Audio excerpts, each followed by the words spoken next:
Kubernetes session with Mark last week. It was actually cut pretty short. So what we're doing now is actually re-recording the full session. Sorry, Amanda. We have to start again. No one could hear me? Oh my God, From the top. From the top. Sorry, guys. My bad. Hey, everyone. So welcome to the season finale of AzureDIY. So today we're joined by Chris Paget from Arinco. So he'll be taking us through the best practices for our Azure Paas services. So this is everything from networking and security to monitoring to integration with identity service such as Azure AD. So in the spirit of AzureDIY, I have to tell you at least one bad joke. So this one's a classic. How many programs does it take to change a light bulb? So quick momentary pause as you all submit your answers. Sounds even better the second time around, Amanda. And none. It's actually a hardware problem. So some quick housekeeping before we begin. This session will be recorded and accessible to you through the link that you'll receive with the follow-up email for the session. This email will also include a survey. So please provide us with any feedback. Would very much appreciate it on how we can iterate and improve for round 2. Another disclaimer, so our Kubernetes session last week with Mark was cut pretty short. So we're actually re-recording the entire session, and this will shortly be available at that same link. So as always, we have our full Microsoft App Dev panel here. So that's Shri, Phil, Tristan, Amir, and myself, Amanda. We'll be on Q&A the entire time. So please, throughout the session, bombard us with any questions, share your own experiences, what you've seen in your companies. And also feel free to reach out after the end of this to expand on any questions and get further help. So with that, I think I'll pass it on to Chris to teach us about Azure Paas security. Thank you, Amanda. Good afternoon, everyone. My name is Chris Paget. I'm a principal consultant with Arinco, and in particular, I focus on application development on the Azure platform. And if there's one particular passion of mine, it's making sure those applications are secure and protected and safe to use by the end users they're targeting. So what I would like to cover today is a few key points and back those up with a few demos. We'll be looking at Azure Paas security in general, but in particular, what I want to concentrate on is changing the defensive mindset of how you secure applications on Azure from one that is network-based to one that is identity-based. So I'll be talking you through how to adopt identity as that security perimeter around the protection of your applications. I'll be talking you through a few best practices for protecting and monitoring your applications on the Azure platform services. What's good to do, what's not so good to do. And as I mentioned, I'll back that up with a few demos that should demonstrate to you how you can better protect and monitor applications on Azure App Service with Azure SQL Database, and do that with in a matter of moments. So that's today's agenda. Just quickly about Arinco. So we're 15 months old. We began business March last year. We're a team of about 15 people, and we're focused on helping organisations transform the way they relate their people to their technology, and doing that through modern application development, modern infrastructure operations, and many of the AI and machine learning tools and services, platforms and features are available in the Microsoft Azure stack. We have, as I said, a team of 15 people. They're passionate about what they do, and we love delivering some great outcomes for our clients. I'm from the application development team. I focus on, in particular, application innovation, and that's everything from building applications on Azure platform services in a cloud-native way, cloud-native methods, and integrating those deep into the Azure platform, in particular, focusing on a lot of the AI use cases as well. But as I mentioned earlier, I also have a passion for security and identity and ensuring that applications are well operated, managed and governed as well. Identity is a key focus for me, not only from the point of view of the end user and their experience with an identity, the identity platform that's provided by Microsoft, but ensuring that that identity flows safely and securely all the way through the application stack, top to bottom. Just as a preface, before I move in, a quick preface before I move into Azure Paas security and an overview of that, better practices and demonstrations. I've provided a few titles to white papers that are published by Microsoft. They're listed here. There are links behind each of these as well. But if you're approaching Azure security for the first time, or maybe reviewing it the next time, then I'd suggest and recommend that you search for these white papers on Microsoft Docs, because together they provide the best overview and summary and a deep understanding of how you secure Azure. Not only at the application level, but how you best manage data security, security of your databases, the network security, and so on and so forth.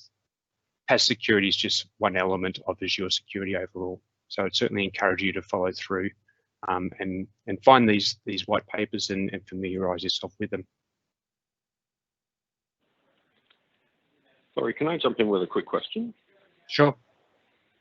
Hi, it's Ollie from Telstra Health.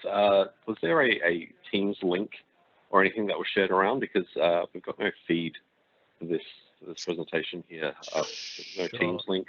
Ollie, I'll pop it through in the Teams Thank chat you. now. No worries, mate. Cheers. Thanks, mate. Thank you. Okay, so to Azure Paas security and a high-level overview before we dive into a few details.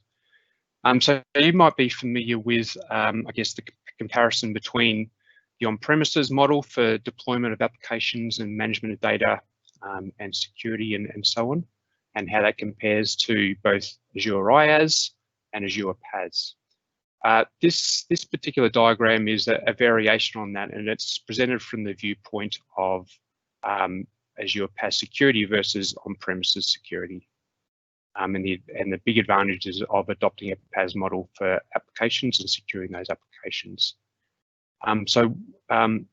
What I'm attempting to highlight here and emphasize here is that the more you have to manage, the more you have to secure. The less you have to manage, the less you have to secure in terms of your own responsibilities. So on the left is the on-premises model. You're responsible for all of it. So therefore you have to secure and protect and manage access to all of it. In particular, those boxes that are bordered in red are vectors of attack that are attractive to attackers. That includes everything from the accounts and the access of those accounts in your on-premises deployments, the application code and vulnerabilities that may be exploited in it, all the way down through the operating systems of the physical hosts that's on premises. Now, in Azure Paas, of course, you manage less because Microsoft manages more. Microsoft manages the physical data center, network, and hosts, as well as the operating system, and shares in the responsibility of managing the network configuration that bounds your application code, the identity and directory that backs your application, and the users that access it. And the further up the stack you go, the more you have to manage for yourself. So there's elements of Azure Paas and the security for it that you have to worry less about and worry more about, and there's also shared responsibilities. Obviously, with Azure Paas, the less you have to manage, the less you have to. Just a quick thing. Sorry, there's Shri here. I've just received a feedback from the audience saying that if they are saying one of them is seeing a blank screen, can anyone else confirm if they can see it or not?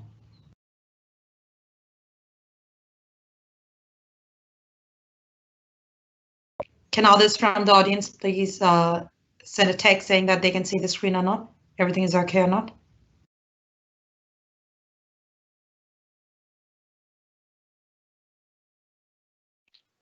We'll take it as a yes and carry on, Chris, then. Thank you. Yes, so the less you have to manage, the less you have to secure. Microsoft will manage and secure that for you.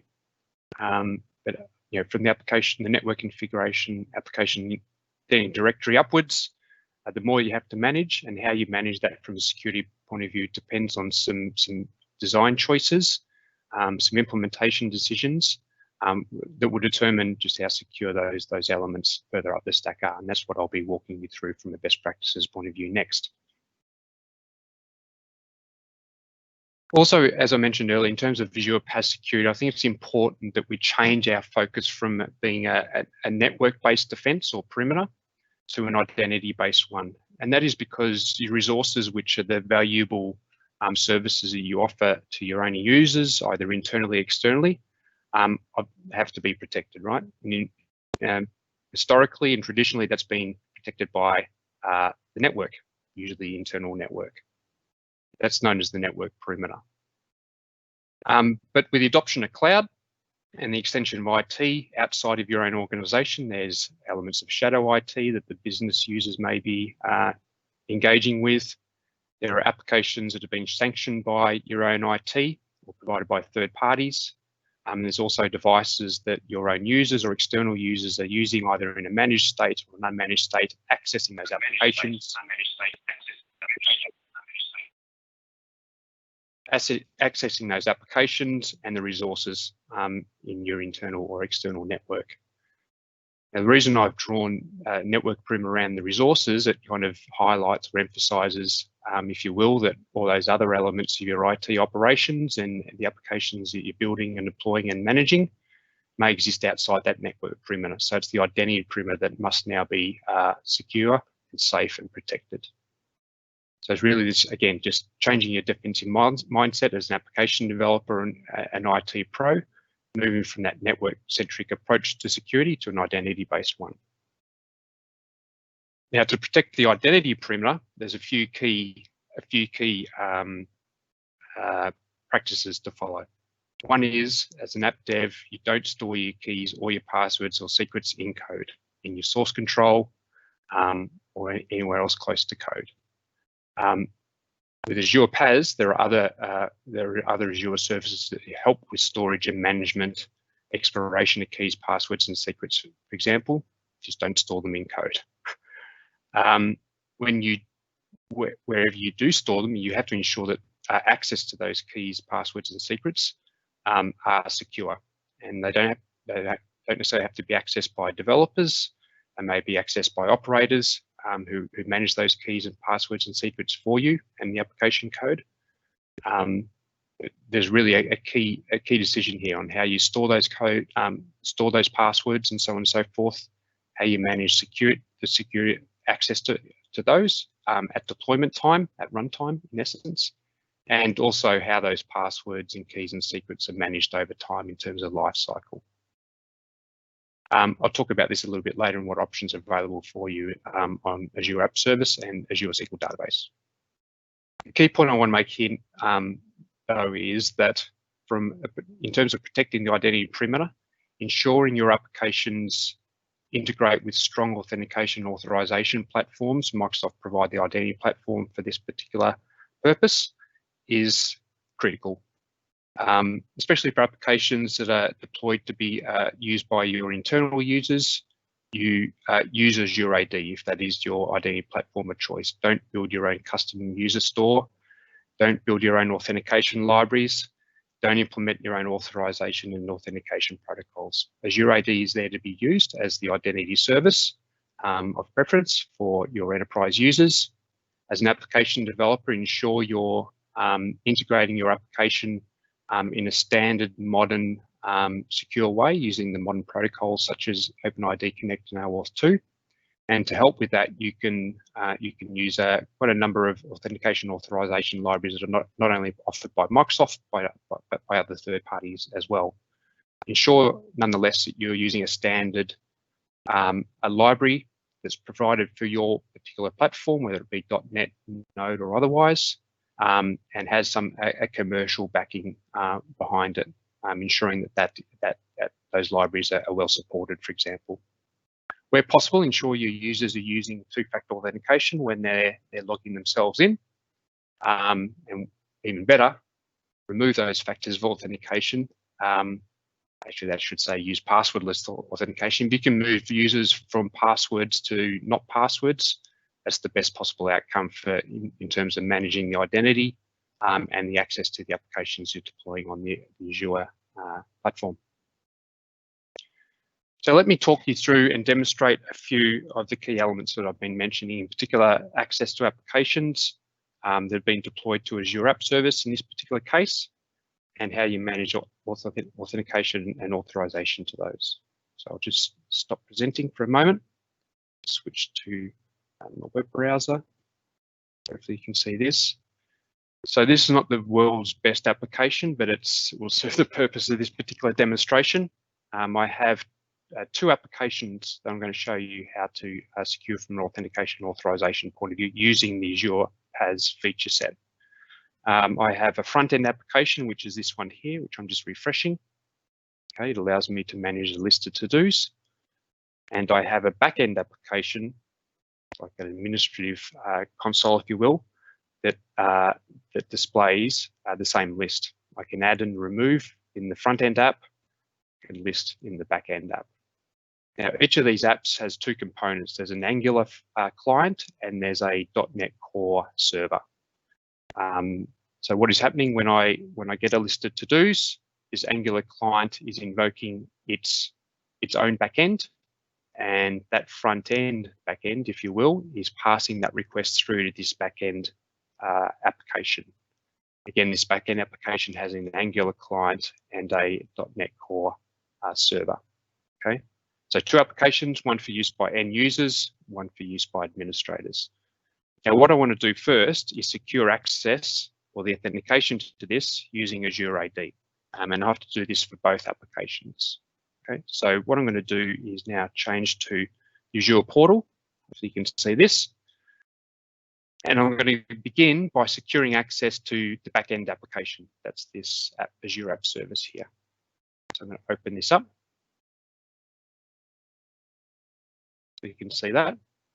Now, what I want to demonstrate to you, there's really two key approaches to this. You can either manage the authentication and authorization through the Azure App Service settings themselves, or through code. For the purposes of this demonstration, I'm going to show you how you can use the built-in controls in Azure App Service to manage the authentication authorization settings for this backend application. I'll do the same for the front-end app as well. Okay, so for this backend application, I'm going to click through to authentication authorization, which is off, which is why I can access it publicly without authentication. And what I'm going to do is enable this and ensure that whenever a request has not been authenticated, that the end user must log themselves in with Azure Active Directory in this case. Okay, so I choose that particular action, and to set Azure AD up as the authentication or identity provider for this backend application, I click through to set the management mode to Express, which is going to create an Azure AD application for me, like an application object. It's not the application code, but an application object in the Azure Active Directory that backs my Azure subscription. Okay, so I'm just going to use all the default settings and click OK. That's as much as it takes to add authentication to an Azure App Service. Okay, so I'm going to save that.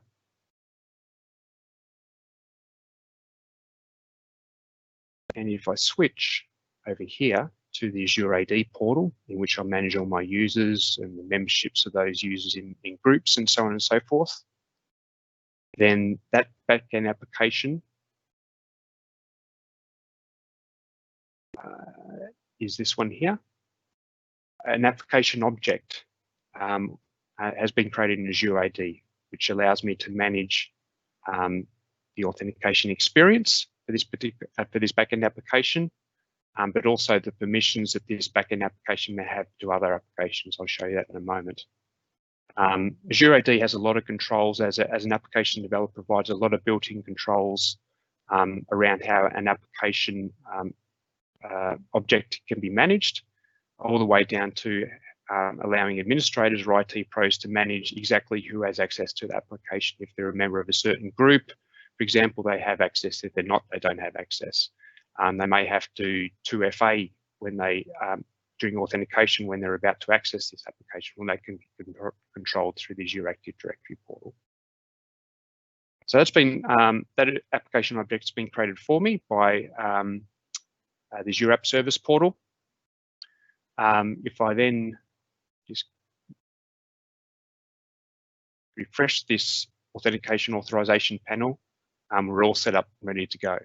Now, what that means is when I return to this back-end application in my other browser window and refresh this refresh it, and I'm now prompted to log myself in. And to do so, I just have to reach for my phone because there's a 2FA prompt that will be coming. I'm going to copy and paste the username that I'm going to use to log into this back-end application as an administrator. My password. Azure AD is prompting me for 2FA. This is I'm logging as an administrator user in this particular case. I've approved that on my phone. I accept this backend application can access my user profile in Azure AD. That's called a user consent.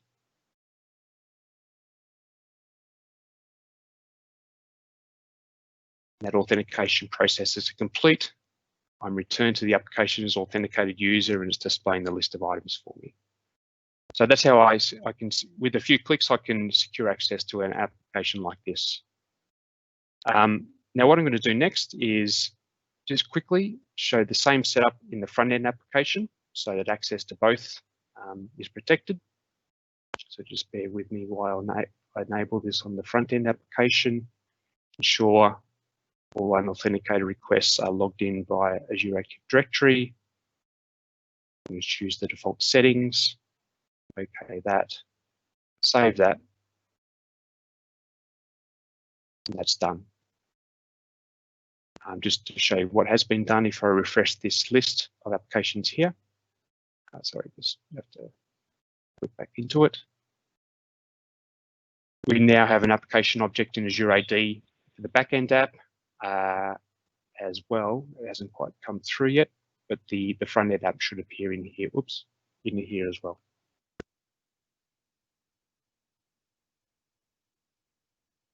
Here it is down here, my front end application. So that's all good. Similarly, if I return to my browser quickly, refresh the front end application. Oops, I just got to wait for, just refresh this.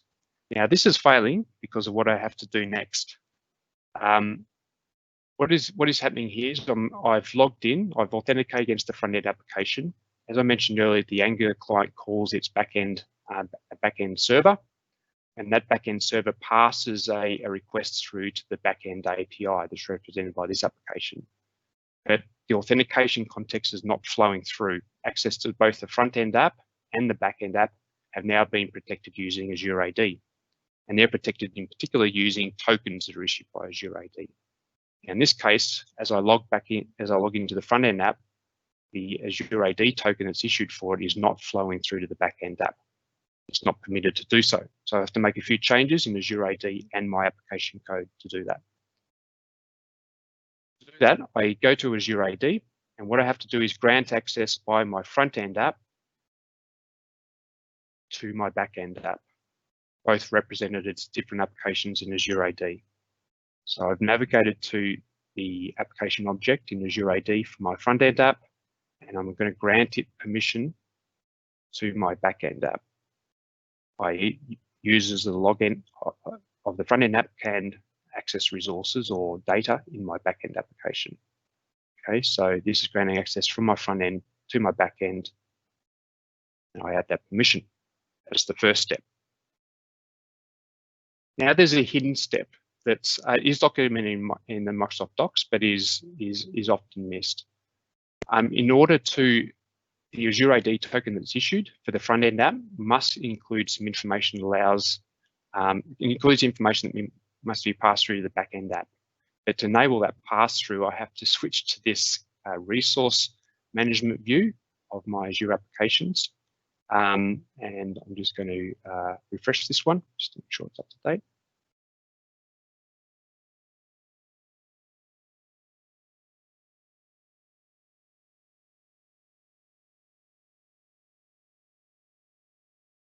It expands. Okay, this is important here. This additional login parameters is important. And this allows the front-end application to acquire the Azure AD token such that it can pass it through to the back-end application, and that back-end application can authenticate that Azure AD token and ensure it's valid.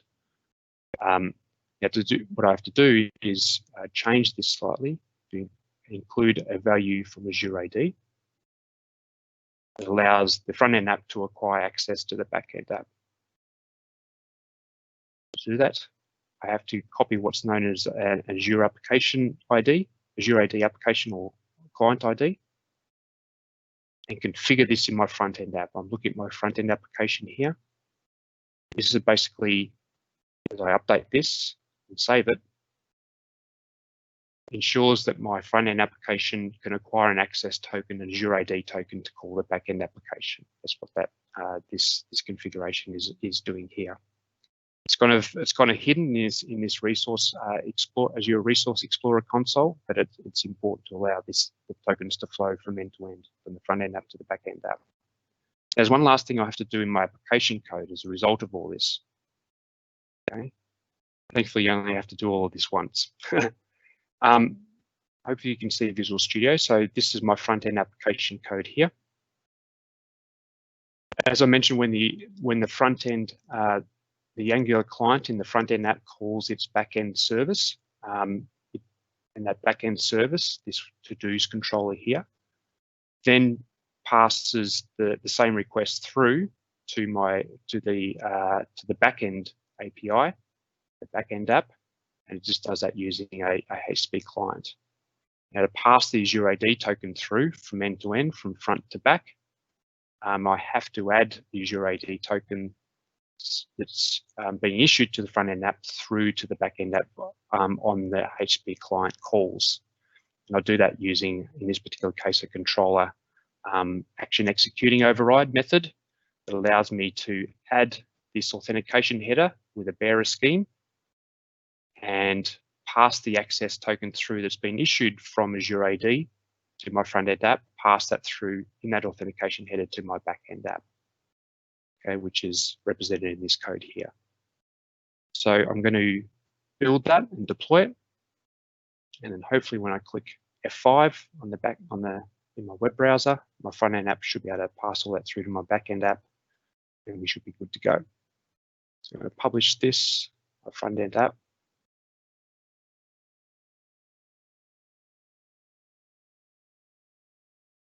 Now from a technical point of view, there's a lot that's happening here. Okay, this is all well documented in the Azure AD documentation and in much of the .NET Core application as well. For example, if you're building .NET Core apps, what I'm really trying to demonstrate to you here is that just reset this. Is that through the Azure AD and Azure App Service feature set, you can configure this within a few moments, I guess, once you understand it. So I log into the front-end application again.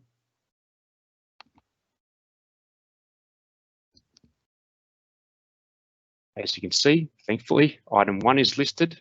So the Azure AD token, the authenticated user has logged into the front-end app. The token for that user has been submitted to the front-end's backend, the front-end API, and that's been passed through to the back-end API. You can see here. So even I can list item number 1, I should be able to add item number 2 and view that new item in my back-end application as well. Okay, so obviously that's flowed all the way through without any authentication authorization issues. Hey, Chris, had a quick question from Martin in the crowd here. The step that was just done by the resource.azure.com, can that be done via the portal? Not be done by the portal? It cannot be done by the portal. So this is changing an Azure App Service configuration. Okay, so maybe if I just drag this out a little bit. So I'm in my website or web app, the front end one, and I'm modifying the auth settings, kind of the internal auth settings, if you will, for that web app. Unfortunately, this particular setting is not exposed through the Azure portal in the Azure App Service blade. Great, thank you. We had one more. Can we use the same AAD app registration for multiple apps?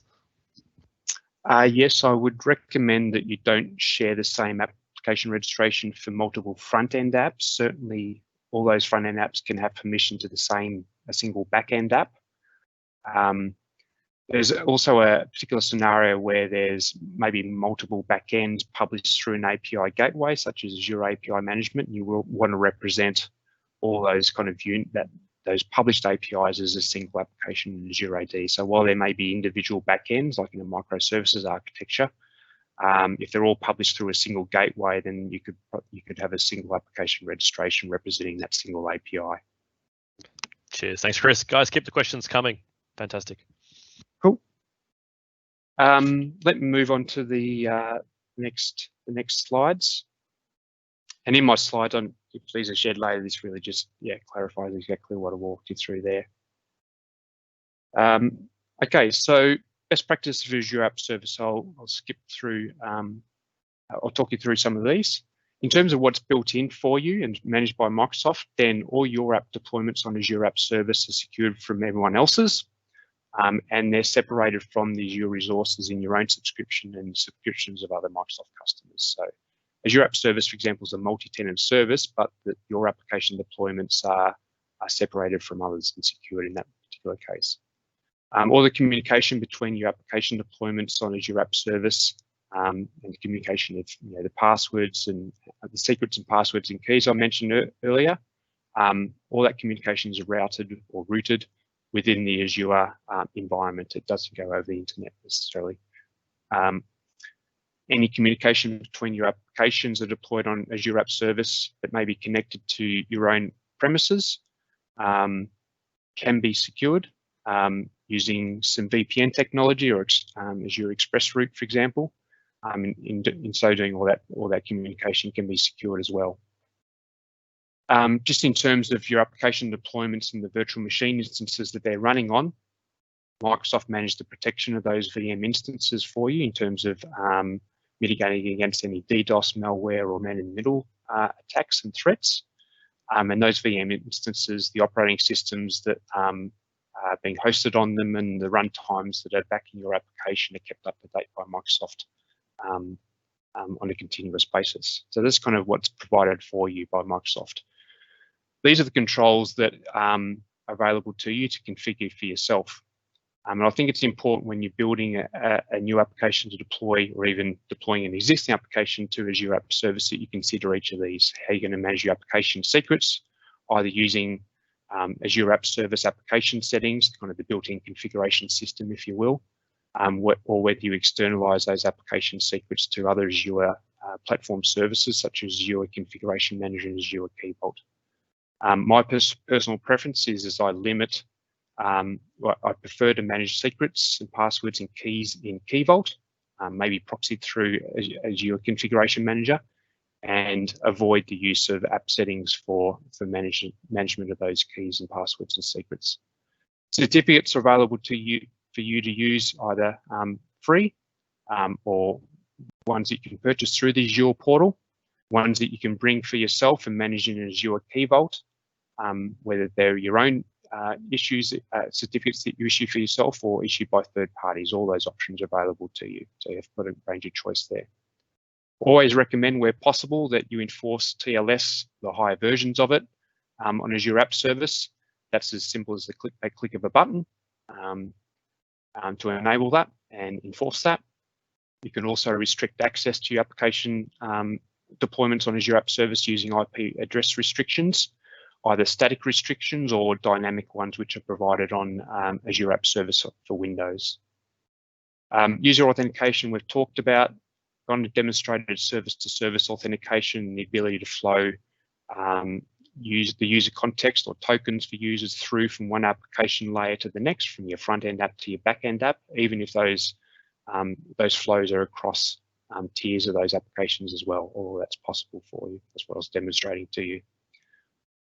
In terms of your application deployments, access on Azure App Service, accessing other Azure resources such as storage, SQL database, the key vaults in which your secrets are being managed for those application deployments, all that can be restricted, if you will, or configured to use what's known as a managed identity, and I'll demonstrate that to you next. The ability for the application deployment itself to have its own identity, not a user identity or an administrator one, but its own identity, and it's its own identity that users connect to those backend resources in a secure and manageable and auditable way.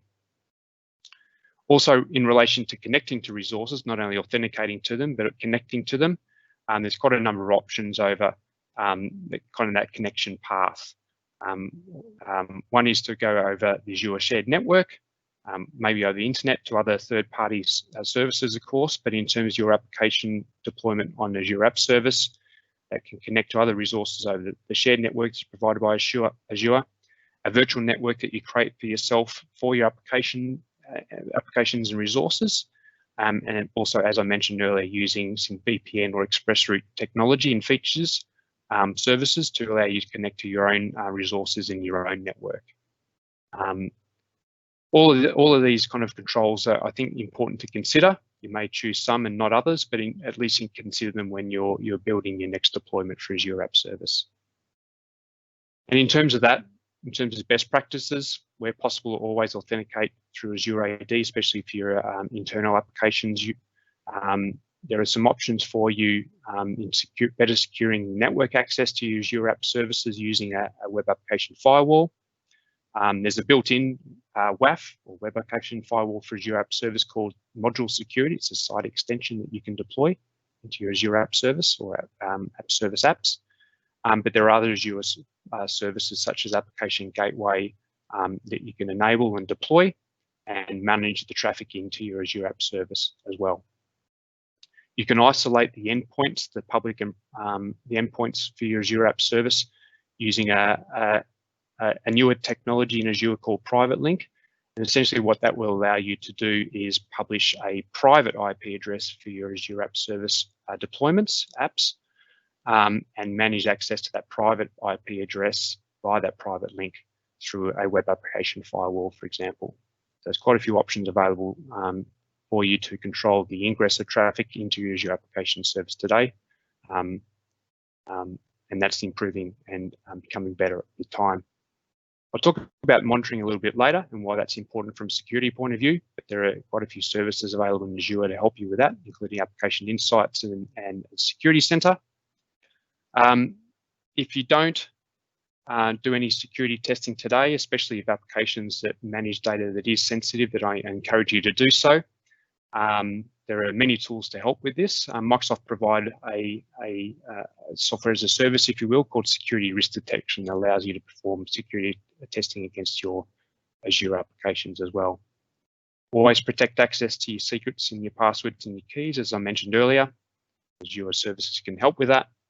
And where it's necessary, or I guess where you have desire to restrict access to your applications, you have a couple of options for IP address restriction as well. That's it for app services. I just want, any. Sorry, mate. Yeah, no, perfect. No, I was just going to give you a quick heads up on time check. We've got about 22 minutes left, so. Going well then. Cool. Yeah. Yeah, any questions on any of that Azure App Service related content? There was a couple. We're replying to them in chat. Well, maybe we'll save them for the end just in case you run short on time. Cool. I'll move on to Azure SQL Database. I've just got one slide on this and then a couple of demonstrations. Probably my favorite demonstration, actually. But quickly, Azure SQL Database, in terms of what you should consider, you have to consider quite a bit in terms of how to secure and protect access to those databases, of course, and the management of the data within that. But at a high level, when accessing Azure SQL databases, you now have the option of authenticating against an Azure SQL database using an Azure AD identity. It may be the end user's identity, but more likely it's going to be the application's identity. Okay. Now what this allows you to do from an authentication point of view and an access to Azure SQL database is create a user object in the Azure SQL database and allow that user object access to that SQL database and manage that at the database level, not at the server level, but at the database level. All that access and that authentication access is managed using the Azure AD token. Okay. Now, to acquire that token, your application code may have to have a username and password, a client ID and secret, specifically to acquire that access, that Azure AD token to connect to the Azure SQL database. But that's better than flowing usernames and passwords through in connection strings, generally speaking. What improves that, as I mentioned, I referred to managed identity earlier, is rather than your application code having a username and password or a client ID and secret to acquire the Azure AD tokens, it does, the Azure platform manages that token acquisition for you using these managed identities, these identities that represent the applications that you're running on the Azure platform. That's what I'll demonstrate in a moment. Whenever, of course, you're managing data that is sensitive, you have to protect that data, including that data, the logs associated with that data and any backups of that data. So to help with that, Azure SQL Database provides a number of features, including transparent data encryption, TDE, that is enabled by default at the server level. And being enabled at the server level means all databases by default that are created on that server are also enabled for transparent data encryption. Whether you're using a Microsoft managed key or your own key, this TDE feature ensures that data is encrypted and protected while it's at rest in the database and in the logs and in any backups. That's also further helped by always encrypted, and this is where rather than the Azure SQL Database service providing you with the transparent data encryption, Always Encrypted allows you to manage that encryption for yourself on the client side, meaning in the application code, for example, and you do so using your own key. There's also some dynamic data masking features that allow you to specify which data has to be masked for access by different users. Again, like with Azure App Service, Azure SQL Database supports the idea of a IP address restriction, ensuring that only well-known IP or clients from well-known IPs access your Azure SQL database. Again, a few options there. One is the traditional one has been you manage a server level firewall and a set of rules within that firewall to allow access to the SQL servers themselves, and then by default those firewall rules are inherited at the database level. There are also firewalls that you can define or override at the database level. In terms of better practices around the use of these firewall rules, I kind of suggest that you manage firewall rules at the server level for administrator access and at the database level for applications or end users of that data, and try and manage that separation of duties that way. The two other Azure features available to you to manage the client access to your SQL databases, and that's using what are known as service endpoints and private endpoints. These are both kind of networking level configurations again that allow you to control exactly the traffic flow into those Azure SQL databases from your virtual networks. So with that, I'll provide a quick demonstration of a few of those concepts in terms of, in particular, how to use a managed identity for your application to access your databases, and then how to protect access to those databases at a network level. So again, I'll just quickly switch to the portal view. Okay, so the first demo I'm going to show is how to change your application code so that it accesses a backend database using its own identity, not the identity of the end user, or a connection string containing username and password, like SA and password 01. Now to do that, the first thing I have to do is go to my Azure SQL database, Azure SQL server, which is this resource here, and enable Azure AD authentication. I'm going to do that by clicking this button here. When I enable this, it prompts me for who the administrator user is going to be. That could either be a user like me or a group of users that I manage in Azure AD. So I'm going to select that and save it. So that enables Azure AD authentication for access to this Azure SQL server. Now, the next thing I want to do is show you what you have to do in your code to enable the application code to acquire an application identity or a token for its own identity to pass to Azure SQL, the Azure SQL database it's going to connect to. So it's not going to pass credentials through a connection string, it's going to pass it via a token request. I'm going to return to my backend application this time. It's the application that connects this my SQL database. There's a NuGet package that I have to install, which is called Microsoft Azure Services App Authentication. This allows an Azure App Service app to acquire and access to an Azure AD token for its own identity and use that Azure AD token to connect to, in this particular case, the SQL database. So I'm going to install that NuGet package. I'm just building the application to do that. Now, in the Microsoft documentation, they describe a way for you to acquire this access token when you're about to connect to a SQL database, and this is what they indicate you should do. But this is a bit, this isn't a great practice as far as I'm concerned. This is the entity framework constructor that that's being used to create connections to the SQL database and manage the data flowing in and out of that database. The issue with this is I have an asynchronous call in a constructor, which is probably no good at practice in terms of coding. So I'm going to remove that and show the alternative approach, which is in your .NET Core application in the startup class.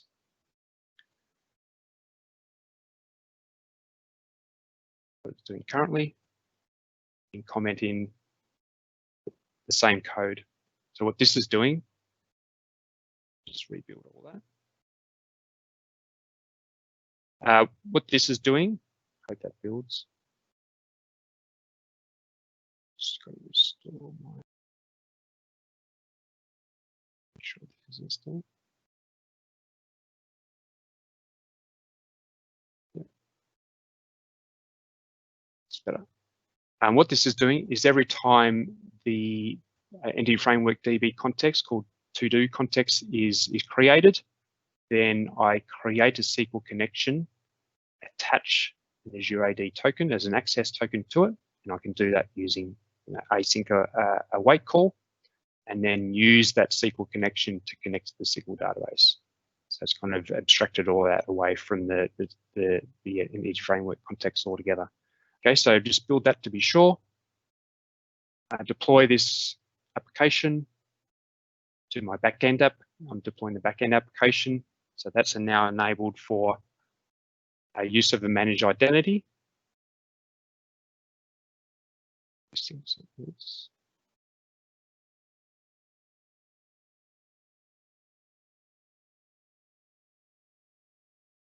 And that will go up to the cloud in a moment. That's deployed. So I'm now going to, I'm not quite there yet. So I've enabled Azure AD authentication in the SQL database. The application code is enabled to acquire an access token from Azure AD as itself to connect to this SQL database. I then have to assign the application identity, the managed identity, to the application, to the backend application on the Azure App Service. To do that, I go to the App Service app, the backend application, click identity, and this allows me to assign that managed identity to the backend application. As simple as clicking on, clicking save, good to go, almost. That's almost enabled. What's left is, I mentioned earlier, I have to create a user object in the SQL database to allow access by this application identity, this managed identity, to the database that it wants to connect to. The application code is enabled to do all that, but the SQL database has to allow that connection using that identity to be permitted.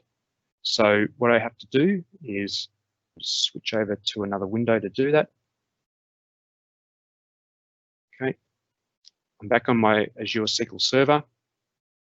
I'm going to connect to my Azure SQL database that I want to allow my application, backend application, to access. Go into the query editor for it. I'm just got to add the IP address that I'm going to connect as. I do this through a firewall rule. changes each time I wake up every day. Okay, so go back to the database the backend application is going to connect to. Go into the query editor, connect as myself, and that client connection has been allowed. And I'm going to run a little query to create the SQL user. Just go grab this notepad file. So I'm basically saying create a SQL user that refers to the backend application, the application identity that's going to be my backend application is going to be connecting as, and assign it to these roles, much like you would. No, that's no good.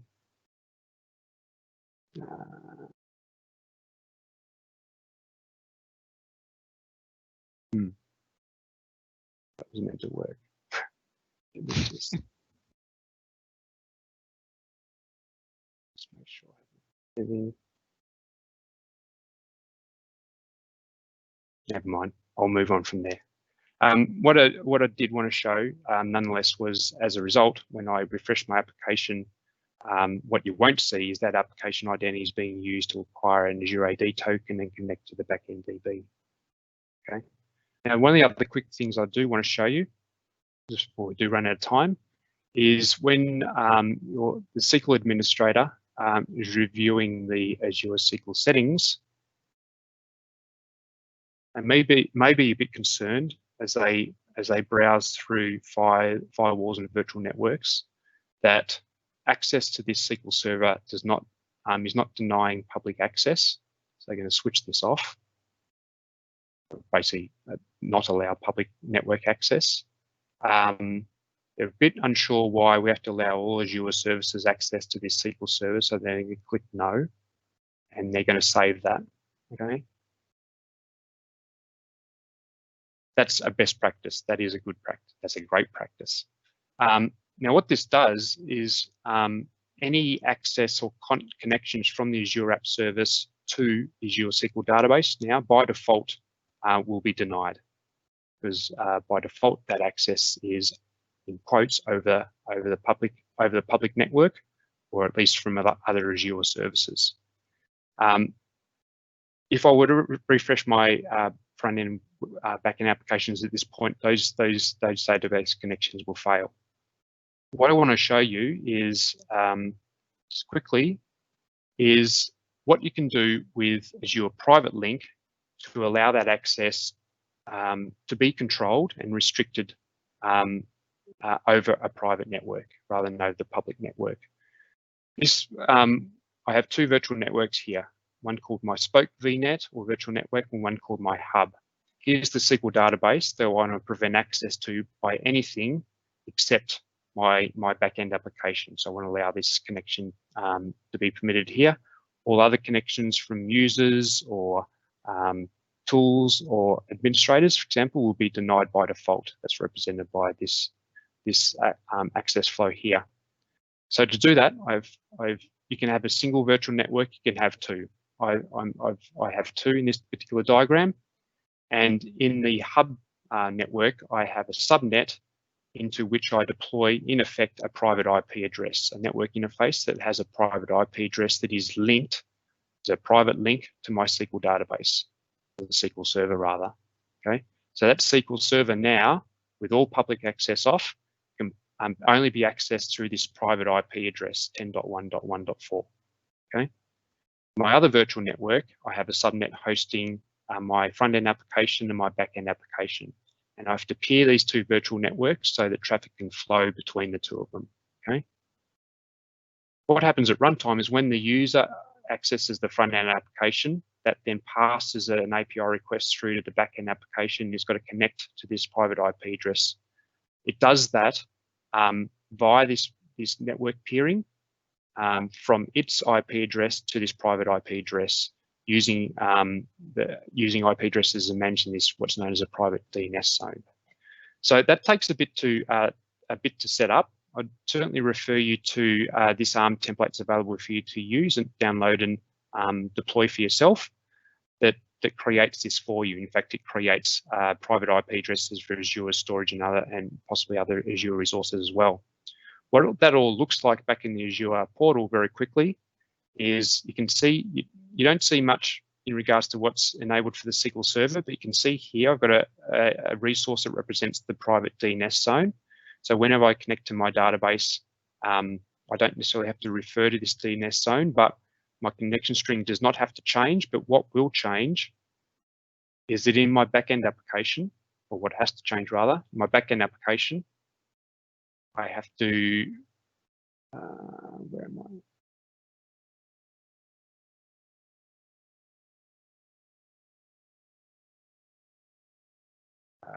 Just got to find the right network. Here we are. I have to connect my backend application to the virtual network that was shown in that diagram, and you can see that's done here. It's connected to a virtual network, and in particular a subnet called App Service subnet. Having done that, I have to, and again this is kind of deep in the documentation, there's an app setting that has to be enabled, or two actually. One that refers to the Azure DNS IP address for the Azure DNS service, as well as this flag here. Now, if this website VNet route all or root all value is 0, then my app won't connect to my database. So I have to set this to 1. And what that ensures is, back in this diagram, that when this backend application wants to connect to a kind of a private resource, an internal resource, it does so. It resolves the IP address of that Azure resource through this private DNS zone. Is effectively what that 0 or 1 setting is doing. Okay.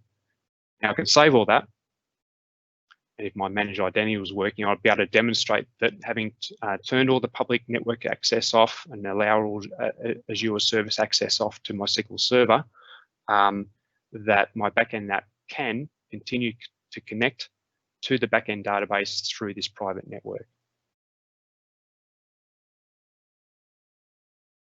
Again, encourage you have a look at that and refer to some online documentation about that. So it requires a little bit to set up and to understand again, but once it's in place, you don't have to think about it again. Just got a couple of minutes left. I did want to spend a few slides to talk to you about security monitoring.